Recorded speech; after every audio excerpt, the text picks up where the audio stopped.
Hello friend, welcome to my YouTube channel Arjun Kasare. तो my dear friends, today will be discuss about present perfect continuous tense। जो present tense का चौथा types है वो क्या है? present perfect continuous tense है। इसके बारे में एकदम बिल्कुल इजी तरीके से ट्रिक के साथ जानेंगे ताकि आपको जो भी टेंस में डाउट होगा वो इस वीडियो के माध्यम से टोटल डाउट आपका क्लियर हो जाएगा। ये थोड़ा वीडियो लॉन्ग होने वाला है तो आप स्किप मत कीजिए और ये बहुत इंटरेस्टिंग मिलने वाली है इस वीडियो को देखने के बाद, और बहुत कुछ इंग्लिश में आपको नॉलेज ग्रोथ होने वाली है। तो आप इस वीडियो पर कंटिन्यू बने रहिए। तो चलिए विदाउट एनी वेस्ट टाइम हम स्टार्ट करते हैं। तो यहाँ देखिए, सबसे पहले जानेंगे कि प्रेजेंट परफेक्ट कंटिन्यूअस टेंस का मीनिंग क्या होता है। तो प्रेजेंट परफेक्ट कंटिन्यूअस टेंस का मीनिंग पूर्ण अपूर्ण वर्तमान काल होता है, ठीक है।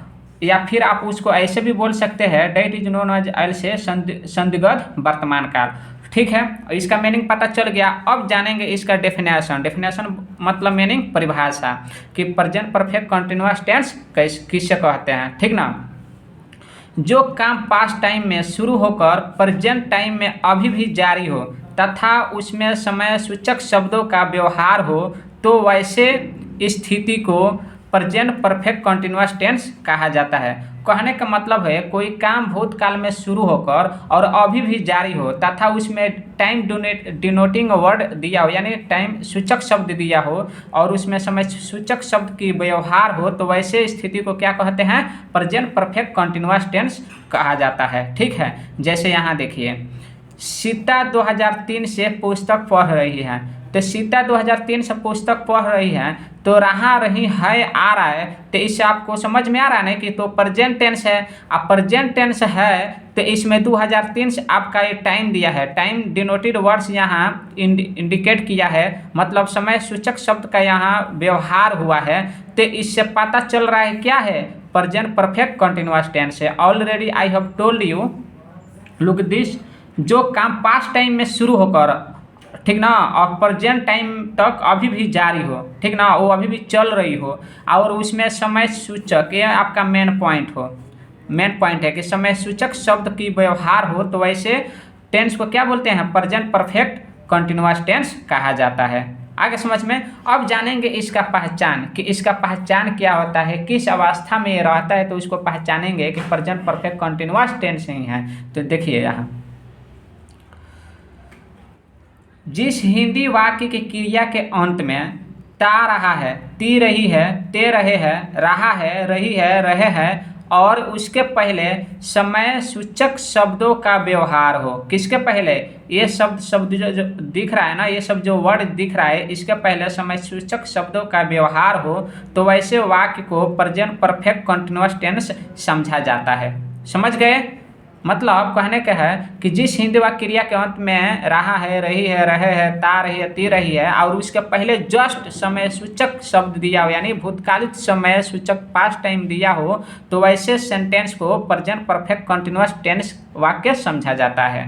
जैसे यहाँ देखिए, सीता पढ़ती रही है, तो सीता पढ़ती रही है, तो यहाँ देखिए, तो यहाँ ती रही है आ गया, और समझ में, तो ती रही है आए, या फिर आपका क्या है? समय सूचक शब्द आए। जैसे राम 2004 से इंतजार कर रहा है, तो यहाँ समय सूचक शब्द आया, लेकिन इसमें जो वर्ब है इसमें ती रहा ही नहीं आया, तो ये आपको दे देगा सीता पढ़ती रही है, ती रही है दिया रहेगा, या फिर आपको ऐसे दे देगा कि राम 2004 से, या टाइम डिनोटेड मतलब पास्ट टाइम यहाँ डिनोट कर देगा कि इंतजार कर रही है।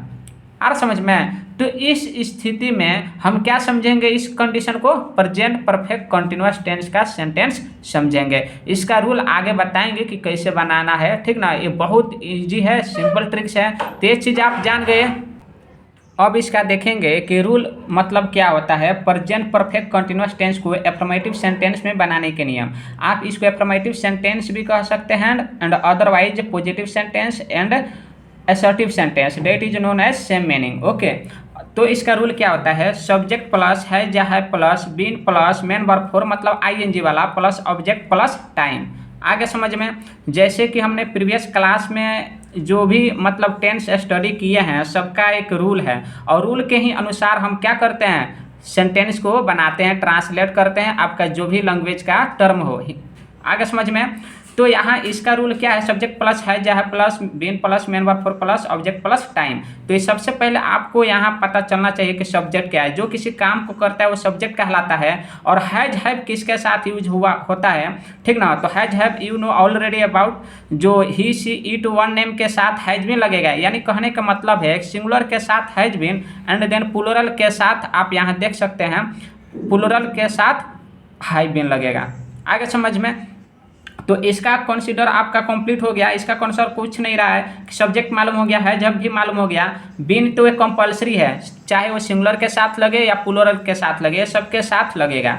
अब कंडीशन आ जा रहा है मेन वर्ब फोर। तो मेन वर्ब फोर का मतलब होता है वर्ब में आईएनजी। तो सबसे पहले आपको वर्ब मालूम होना चाहिए, जिसमें समय शक्ति लगेगा वहीं ससुरा आपका वर्ब होगा, ठीक है। तो उसमें आंख मूंद कर अगर रहा रही दिया हो तो समझ जाना उस वर्ब में आईएनजी लगा देना है, समझ गए। अब कंडीशन आता है ऑब्जेक्ट। ऑब्जेक्ट का मतलब होता है कर्म, यानी क्रिया का फल जिस पर पड़ता है उसे ऑब्जेक्ट कहते हैं। तो जो चीज़ किसके क्रिया का प्रभाव पड़ रहा है, आप जब सेंटेंस बनाइएगा तो खुद समझ जाइएगा कि हाँ ये चीज़ ऑब्जेक्ट है, ठीक ना। यानी वर्ब के बाद जो चीज़ बच जाएगा वो आपका ऑब्जेक्ट है, या फिर उसके बाद अदर है। अब उसके बाद देखते हैं टाइम। इसमें क्या किया है कि टाइम डिनोटेड, मतलब डिनोटेड वर्ड संबोधित किया है, ठीक ना। यानी पास्ट टाइम को यहाँ व्यवहार किया गया है, संबंध किया गया है, लिया गया है। तो ये चीज़ टाइम जो है ना दो टाइप्स में बांटा हुआ है, ठीक ना। ये टाइम्स देखेंगे कि कौन सा टाइम्स है। जैसे यहाँ देखिए सीता पुस्तक पढ़ती रही है, तो सीता पुस्तक पढ़ती रही है, तो इसको कैसे बनाया जाएगा। यहाँ पहले लुक हियर ए रूल, ठीक ना। इस रूल को देखिए देन इसको बनाइए। तो जैसे देखिए सब्जेक्ट क्या है सीता, तो सीता दीजिए। उसके बाद हैज या हैव बीन, तो सीता सिंगुलर है कि प्लूरल है, सिंगुलर है, तो क्या लगेगा जी हैज बीन। उसके बाद मेन वर्ब फोर, तो वर्ब इसमें कौन है, ती रही है। हमने पहचान में बताया है आइडेंटिफाई में कि जिस हिंदी विभाग की क्रिया के अंत में ती रही है, ता रहा है या फिर रहा रही रहे ऐसा शब्द आएगा तो उसको समझ जाना है क्या है, वर्ब है। तो यहाँ देखिए तो पढ़ने में समय शक्ति लगता है ना, तो उसमें ती रही आ गया कि नहीं, तो यही ससुरा हमारा वर्ब है। तो Sita has been reading, ING लग गया। उसके बाद यहाँ देखिए ऑब्जेक्ट, तो ऑब्जेक्ट इसमें क्या है पुस्तक, तो ये बच गया, तो ए बुक हो गया। उसके बाद इसमें टाइम है जी, टाइम नहीं है तो यहीं पर हम फुल स्टॉप दे देंगे। अगर यहीं टाइम रहता ना, ऑब्जेक्ट तक ही है लेकिन यहीं यहाँ पर टाइम रहता, जब टाइम यहाँ दे दिया रहेगा तो जानेंगे कि वो टाइम क्या है। देखिए आप बने रहिए। वो वाला आपका टाइम है यानी पास्ट टाइम, जो भूतकालिक समय सूचक शब्दों का इसमें व्यवहार किया गया है, ठीक ना, रिलेटिव किया हुआ है। तो जानेंगे कि वो टाइम क्या है, जो पास्ट टाइम वाला है, जो टाइम डिनोटिंग वर्ड इसमें लिया गया है।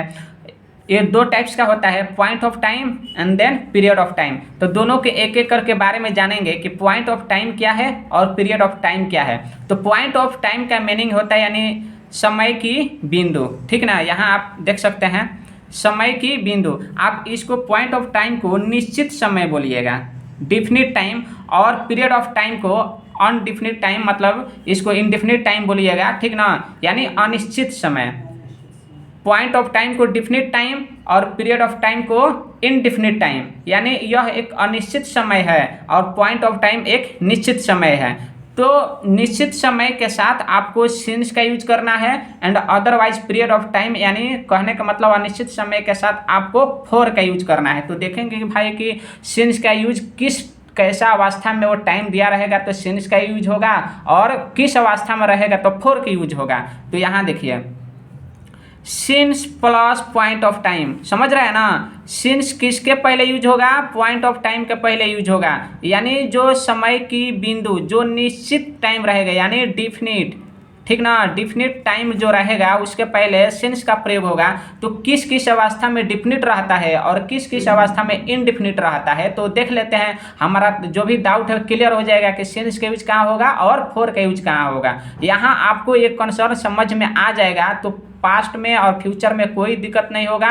आप उसको इजीली तरीके से समझ सकते हैं कि वहाँ सिंस का यूज होगा और यहाँ फोर का यूज होगा, ठीक है। तो यहाँ देखिए घंटा के नाम के पहले, अगर आपको घंटा के नाम के पहले दे देगा तो वहाँ क्या लगेगा जी, सिंस लगेगा। फॉर एग्जाम्पल आपको यहाँ समझाया हूँ कि 4 o'clock, 4 PM, 4 AM। यहाँ समझिए घंटा में आपको क्या होता है, कोई आमतौर पर रेलवे टाइम में बोलता है कि 1 से 24 आवर, मतलब 23 बज रहा है, 24 बज रहा है, 22 बज रहा है, 20 बज रहा है, 18 बज रहा है, तो रेलवे टाइम है। लेकिन ऐसे हम लोग क्या मानते हैं, 1 से 12, यानी 1 बज रहा है, 2 बज रहा है, 3 बज रहा है, तो ऐसे टाइम वहाँ डिनोट करेगा तो उसके पहले क्या लगेगा जी, सिंस लगेगा। तो यहाँ देख लीजिए 2 बजे से, तो 2 बजे से देखिए तो आ गया कि नहीं आ गया, तो सिंस 2 o'clock, यानी ये टाइमवा के पहले क्या लग जाएगा, सिंस लग जाएगा। तो वही ये चीज़ मैं यहाँ समझाया हूँ, since plus point of time. तो ये पॉइंट ऑफ टाइम के पहले क्या लग जाएगा जी, सिंस लग जाएगा, समझ गए ना। उसी तरह यहाँ दे देगा 5 बजे से, तो क्या होगा, सिंस 5 o'clock। फिर यहाँ दे देगा 9 बजे से, तो क्या होगा, सिंस 9 o'clock। आगे समझ में। अब अगला देखेंगे। फिर आपका है 2 नंबर, दिनों के नाम के पहले। दिनों के नाम के पहले यानी डेज। डेज कितना होता है, 7 होता है, मंडे टू सैटरडे, ठीक ना, यानी संडे टू सैटरडे। इस तरह का आपको अगर दिन दिख जाएगा तो उसके पहले क्या चीज़ का यूज होगा जी, सिंस का, यानी पॉइंट ऑफ टाइम का यूज होगा। फॉर एग्जाम्पल सोमवार से रविवार से, तो देखिए तो यहाँ सिंस मंडे, सिंस संडे, तो ये दिन कितना होता है, 7 होता है। तो ये 7 दिन अगर दे दिया रहेगा तो उसके पहले क्या लगेगा, सिंस का प्रयोग होगा, समझ गए। अब देखिए यहाँ तारीख, यानी तारीख के नाम यानी डेट के नाम के पहले क्या लगेगा जी, सिंस का प्रयोग होगा। जैसे 1st, 2nd, 3rd, 4th, 5th, ठीक ना, इस तरह से दे दिया रहेगा तो उसके पहले क्या होगा, सिंस का प्रयोग होगा, ठीक ना, जो नेम ऑफ द मंथ दिया रहेगा। जैसे 2 जून से, तो 2 जून से यहाँ दिया है तो क्या रहेगा जी, इसके पहले एसे का इंग्लिश क्या हो जाएगा, सिंस 2nd जून। 3 मार्च से, सिंस 3rd मार्च। आगे समझ में। अब देखिए जैसे यहाँ एग्जाम्पल आपको बता दे रहा हूँ कि सीता 2 जून से खेल रही है, तो सीता 2 जून से खेल रही है तो क्या होगा, Sita has been playing since 2nd June. आगे समझ में ना। तो इस तरह से दे दिया रहेगा आपका डेट, तो वहाँ सिंस का प्रयोग होगा। फिर चौथा देखिए कि चौथा में क्या पॉइंट डिनोट किया है कि वहाँ सिंस का प्रयोग होगा। जैसे पहला, दूसरा, तीसरा देख लिए। माह का नाम यानी मंथ के नाम के पहले आप सिंस का प्रयोग कर सकते हैं। तो मंथ वाला कौन सा रहेगा, जनवरी टू फरवरी या दिसंबर, जनवरी, फरवरी, मार्च, अप्रैल, जो भी इस तरह के मंथ रहेगा, डिनोटेड वर्ड ऐसा रहेगा तो उसके पहले सिंस का यूज किया जाता है। फॉर एग्जांपल लुक हियर, जून से तो क्या होगा, सिंस जून। मार्च से सिंस मार्च है। यहाँ आपको दे देगा कि अजय जून से पुस्तक पढ़ रहा है, तो अजय जून से पुस्तक पढ़ रहा है तो क्या होगा, Ajay has been reading since June. आगे समझ में, मतलब Ajay has been reading a book since June. तो इस तरह से आपको महीना का नाम दे दिया रहेगा तो उसके पहले सिंस का यूज करना है। और पांचवा देखिए कि पांचवा ऐसा कौन सा कंडीशन दिया रहेगा तो वहाँ सिंस का यूज होगा। कह रहा है कि वर्ष का नाम, यानी वर्ष का नाम यानी सन तिथि आप बोलते हैं ना, उसके पहले क्या चीज़ का यूज होगा, सिंस का यूज होगा। फॉर एग्जाम्पल यहाँ देख लीजिए, सोहन 2001 से क्रिकेट खेल रहा है, तो यहाँ देखिए 2001 से 1999 से दे दिया है तो क्या होगा, सिंस होगा, सिंस 2001 या फिर सिंस 1999। आ रहा समझ में। तो ठीक इसी तरह आप रूल के अकॉर्डिंग आप बना सकते हैं, जो प्रेजेंट अफर्मेटिव सेंटेंस में बताएं आपको बनाने के नियम, ठीक ना। सब्जेक्ट प्लस है या है plus main verb 4 plus object, उसके बाद टाइम, ठीक ना। तो सोहन 2001 से क्रिकेट खेल रहा है तो क्या होगा, सोहन हैज बीन, उसके बाद वर्ब कौन है, ये वाला है, तो प्लेइंग, उसके बाद क्रिकेट, उसके बाद जो टाइम, तो देखिए तो यहाँ सोहन सब्जेक्ट हो गया है, जब ये सिंगुलर है तो लग गया, उसके बाद वर्ब 4, तो खेलने में समझ सकते हैं तो मेन वर्ब 4 का यूज हो गया, प्लेइंग, उसके बाद ऑब्जेक्ट, तो क्रिकेट क्या है, ऑब्जेक्ट है, उसके बाद टाइम, तो टाइम इसमें क्या है 2001 से, तो क्या लगेगा, सिंस न लगेगा जी, क्योंकि यहाँ आपको बताया हूँ कि वर्ष के नाम के पहले क्या लगेगा, सिंस लगेगा। तो लगाइए फटाफट, क्या होगा फाइनली जी हमारा, सिंस 2001 और फुल स्टॉप। कितना ईजी है। तो आपको घबराने की ज़रूरत नहीं है, सिर्फ धैर्य रखिए और इंटरेस्टिंग समझिए, तभी आपको इंग्लिश समझ में आएगा। और जब आ जाएगा तो आप कहीं भी बोल भी सकते हैं, लिख भी सकते हैं, और फ्लुएंटली किसी से कॉन्वर्सेशन इंग्लिश में बात भी कर सकते हैं, ठीक है। तो यहाँ देखिए एक और, आप सोमवार से अंग्रेजी बोल रहे हैं तो क्या होगा जी, you have been speaking English, ठीक ना। सोमवार से, तो दिन के नाम के पहले है ना जी, आपको मैं ऑलरेडी बताया हूँ कि दिन के नाम के पहले यहाँ देखिए दिख रहा है यहाँ कि सोमवार से रविवार से इस तरह से डे का टाइम डिनोट किया रहेगा, तो उसके पहले सिंस का यूज होगा। तो क्या होगा जी फाइनली हमारा सिंस मंडे। आगे समझ में ना। अब अगला देखिए, कुछ ऐसा कंडीशन है जो जीन्यू है, जो कभी बदल नहीं सकता है, ठीक ना। तो उसके पहले सिंस का यूज होता है। जैसे बर्थ, जन्म, यानी जन्म एक ही बार होता है, बार बार नहीं होता है, ठीक ना। जो चीज़ मतलब जीन्यू हो, वास्तविकता हो, रियल हो, ठीक ना, तो उसके पहले भी क्या होता है, सिंस का यूज होता है। फॉर एग्जाम्पल आप ये देख सकते हैं जो already given right there, birth, childhood, Saturday, youth, marriage, death, उसके बाद today, tomorrow, morning, sunrise, sunset, afternoon, evening, night. तो इस तरह के वर्ड आपको दिख जाएगा इस तरह की सेंटेंस में, तो आपको कंफ्यूज नहीं है होना है, डायरेक्ट वहाँ उसके पहले क्या लगा देना है, सिंस का यूज कर देना है। देखिए यहाँ फॉर एग्जांपल बचपन से, तो बचपन से यहाँ ये शब्द आ गया, बचपन एक ही बार ना आता है कि बार बार आता है, एक ही बार ना आता है, वंस टाइम अगेन, तो बार बार नहीं आता है, वन टाइम आता है, तो क्या होगा, सिंस चाइल्डहुड। फॉर एग्जांपल यहाँ देखिए, सीता बचपन से मुझसे प्यार कर रही है, तो सीता बचपन से प्यार कर रही है, ठीक ना, तो क्या होगा, सीता, उसके बाद हैज बीन, उसके बाद प्यार कर रही है, तो प्यार करने में समय शक्ति लगता है कि नहीं जी, 10 बरस 5 बरस इस तरह से लगता है ना, और शक्ति भी लगता है, तो क्या होगा, लविंग, तो हो गया सब्जेक्ट प्लस है या है प्लस मेन वर्ब फॉर, उसके बाद ऑब्जेक्ट, ऑब्जेक्ट क्या है देखिए, तो ऑब्जेक्ट यानी मुझसे, तो लव टू मी, उसके बाद टाइम, तो टाइम क्या है, बचपन से, तो इसके पहले क्या लगेगा, बचपन से, यानी से की इंग्लिश है यहाँ सिंस हो जाएगा, ठीक ना। उसके बाद चाइल्डहुड,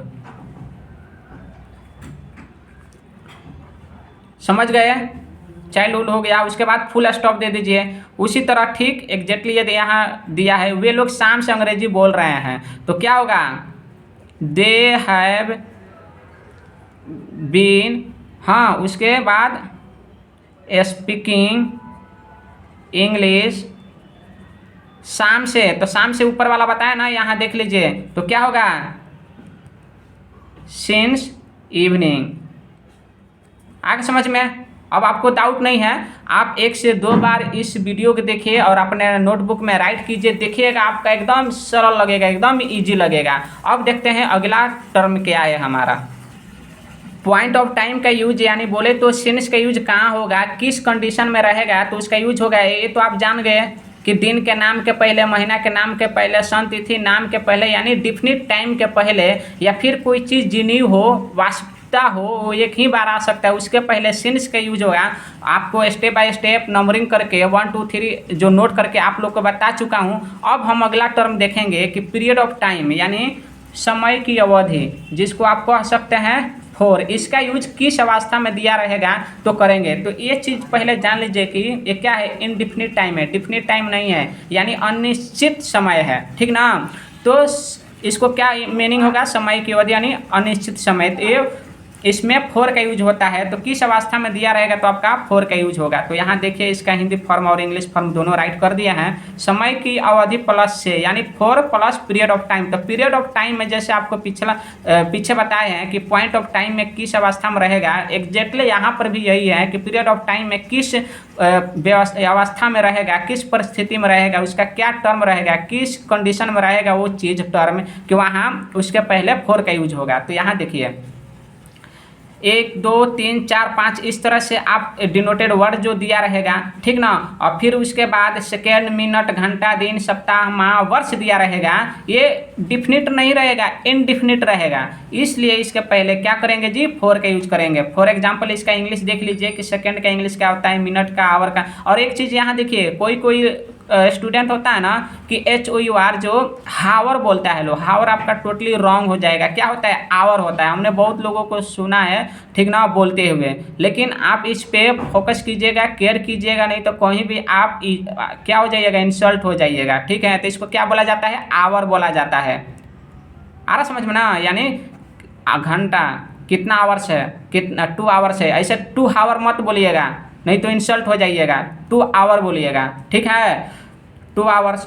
तो देखेंगे 2 वर्षों से, 4 दिनों से, 3 माह से। तो ये देखिए कोई यहाँ टाइम दिया है कि 2 वर्षों से, यहाँ डिफिनिट टाइम नहीं दिया है। 2 वर्षों से मतलब कब से, कोई फिक्स नहीं हो रहा है ना कि 2022 से, 2003 से। और जब 2022 से 2023 से दे देगा या 2020 से दे देगा तो हम समझ जाएंगे कि वहाँ टाइम डिनोट कर दिया है, तो सन तिथि लगा दिए तो वहाँ तो सेंस लगाएंगे भाई, आ रहा समझ में ना।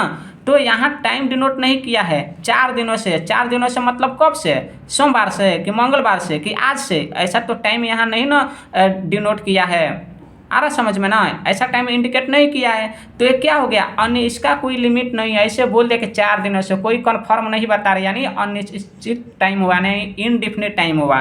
3 माह से, 3 माह से मतलब कब से, मार्च से कि अप्रैल से कि कब से, वैसे बोल दिया चलते फिरते। तो ये चीज़ मतलब निश्चित नहीं हुआ, आ रहा समझ में ना। 4 वर्षों से वैसा ही है। तो इसके पहले क्या लगेगा जी, इनडिफिनिट टाइम है, इसलिए इसके पहले मतलब क्या लगेगा, 4 का यूज होगा, समझ गए आप। जैसे यहाँ देखिए गीता 4 दिनों से अंग्रेजी बोल रही है, तो गीता 4 दिनों से अंग्रेजी बोल रही है, तो 4 दिनों से बोल रही है तो इसमें कोई डिफिनिट है नहीं ना, तो इसलिए यहाँ क्या लगेगा जी, 4 का यूज होगा। तो रूल ऑलरेडी आप लोग को मैं बता चुका हूँ। देखिए यहाँ पर कि सब्जेक्ट प्लस है या है प्लस, बीन प्लस मेन और 4 प्लस, यहाँ ऑब्जेक्ट नहीं दिया हूँ, क्या होगा जी, प्लस ऑब्जेक्ट होगा, उसके बाद क्या होगा, टाइम होगा। तो यहाँ टाइम कौन सा होगा जी, पीरियड ऑफ टाइम, यानी बोले तो 4। तो 4 किसके साथ यूज होगा जी, ये आप लोग को ऑलरेडी ये बता चुका हूँ। यहाँ देखिए गीता 4 दिनों से अंग्रेजी बोल रही है, तो क्या होगा, गीता क्या है, सब्जेक्ट है, तो गीता हैज बीन, उसके बाद बोल रही है, ये क्या हो गया आपका वर्ब, तो स्पीकिंग, ओके। उसके बाद ऑब्जेक्ट, ऑब्जेक्ट क्या हो गया, अंग्रेजी, तो इंग्लिश। उसके बाद टाइम, तो टाइम क्या है आपका जी, 4 दिनों से, तो इनडिफिनिट टाइम है, तो क्या होगा जी, 4 डेज, 4 डेज। आगे समझ में। तो इस तरह के लॉट्स ऑफ सेंटेंस आप कोई भी ट्रांसलेशन का बुक ले लीजिए, चाहे ऑक्सफोर्ड जूनियर हो या फिर सीनियर हो, उसका एक्सरसाइज देखिए टेंस का, और इस रूल के अकॉर्डिंग ज़्यादा से ज़्यादा सेंटेंस बनाने की कोशिश कीजिए। और अपने जो भी फ्रेंड्स है, ब्रदर्स है, सिस्टर्स, उनसे साथ ही साथ बोलने का भी ट्राई कीजिए, ताकि आपका इंग्लिश क्या हो, ईजी मतलब तरीके से आपका नॉलेज ग्रोथ हो सके, आप ज़्यादा से ज़्यादा मतलब उसमें जानकार हो सके, ठीक है। अब एक टर्म ऐसा है, उसको देख लेते हैं। हमारा टर्म यह है कि हमने आपको पहचान बताया था कि जिस हिंदी वाक्य क्रिया के अंत में ती रहा है, ते रहे, या फिर आपका रहा है, रही है, और उसके पहले समय सूचक शब्द दिया हो, तो उस कंडीशन में क्या होता है, उसके पहले सिंस या फोर का यूज होता है। लेकिन कुछ ऐसा कंडीशन होता है, ऐसा कुछ टर्म होता है, ठीक ना, कि उसमें मतलब वर्ब नहीं रहता है, यानी क्रिया नहीं रहता है, उसमें क्या रहता है, एडजेक्टिव रहता है, नाउन रहता है। तो सिंपल बात है भाई, वर्ब की जगह एडजेक्टिव या नाउन हो तो वर्ब को हटाकर एडजेक्टिव नाउन लगा देंगे, अगर वर्ब दिया रहेगा तो वर्ब में आईएनजी लगा देंगे। तो वहीं यहाँ एक चीज़ समझा दिया हूँ जो मोस्टली यूज होता है फॉर स्पोकन ट्रिप्स में, या फिर एप्लीकेशन राइट में, या फिर आपको कोई भी कंटेंट राइट करने में। तो यहाँ देख लीजिए, सब्जेक्ट प्लस है या है plus been plus main verb 4 plus object plus time. तो ये जो मेन वर्ब 4 आपको दिख रहा है, इसके जगह पर आपको क्या दिख जाएगा जी, इसके जगह पर आपको नाउन या फिर एडजेक्टिव दिख जाएगा। तो उसमें आईएनजी नहीं लगाना है, यानी कहने का मतलब है कि वर्ब के मेन वर्ब 4 के जगह पर आपको ये जो एडजेक्टिव और नाउन जो दिख रहा है वो चीज़ राइट कर देना है। जैसे यहाँ देखिए, नोट भी कर दिया हूँ कि यदि सेंटेंस में, किसी सेंटेंस में एडजेक्टिव तथा नाउन दिया हो, तो इस तरह से, जैसे एडजेक्टिव हो गया आपका, आ समझ में, नाउन हो गया, इसका ये सब इंग्लिश है। जैसे मैं 5 दिनों से बीमार हूँ, ये मोस्टली यूज किया जाता है स्पोकन टिप्स में या फिर एप्लीकेशन लेटर राइटिंग में, ठीक ना। मैं 5 दिनों से बीमार हूँ, तो इसमें वर्ब है, देखिए तो किसी में समय शक्ति लग रहा है नहीं ना। तो मैं 5 दिनों से बीमार हूँ, तो क्या होगा, रूल आपका वही रहेगा, इसी रूल के अनुसार बनाना है, ठीक ना। सिर्फ वर्ब नहीं है तो वर्ब की जगह नाउन प्रोनाउन एडजेक्टिव जो है ये लिख देंगे, दैट्स ऑल, नथिंग स्पेशल, ठीक है। तो मैं 5 दिनों से बीमार हूँ, तो क्या होगा जी, आई हैव बीन, उसके बाद यहाँ वर्ब की जगह क्या है, एडजेक्टिव है, तो इल उसके बाद 5 दिनों से, तो ये क्या है, मतलब कोई फिक्स टाइम नहीं है, हाँ, यानी डिफिनिट टाइम नहीं है, इनडिफिनिट टाइम है, इसलिए इसके पहले टाइम वाला कौन यूज होगा जी, यहाँ फोर लिखेंगे, ठीक ना। तो I have been ill for क्या होगा 5 डेज, समझ गए।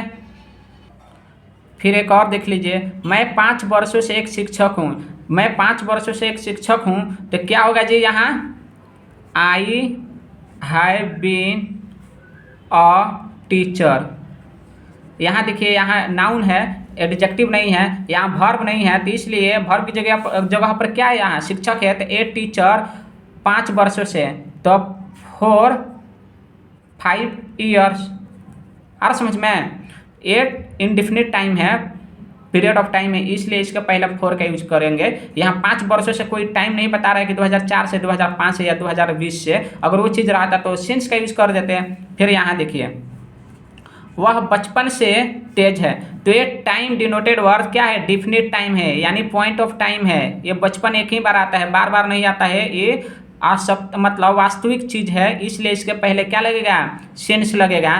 तो ही हैज़ बीन, ठीक ना, इंटेलिजेंट, INTELLIGENT, इंटेलिजेंट, ठीक ना।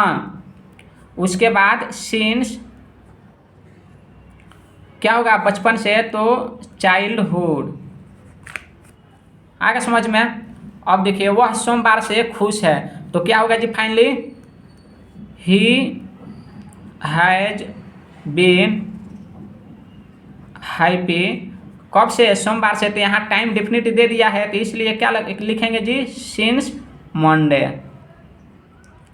तो ये वीडियो कैसे लगा होगा, बहुत इंटरेस्टिंग रहा होगा, ठीक है। तो इस तरह की वीडियो आपको देखने के लिए चैनल को सब्सक्राइब कीजिए और शेयर भी कीजिए, ताकि आपका ज़्यादा से ज़्यादा जो भी फ्रेंड है या सिस्टर हो, उन लोग के इंग्लिश में ज़्यादा से ज़्यादा जानकारी हो सके, ठीक है। Okay my dear friend, thank you.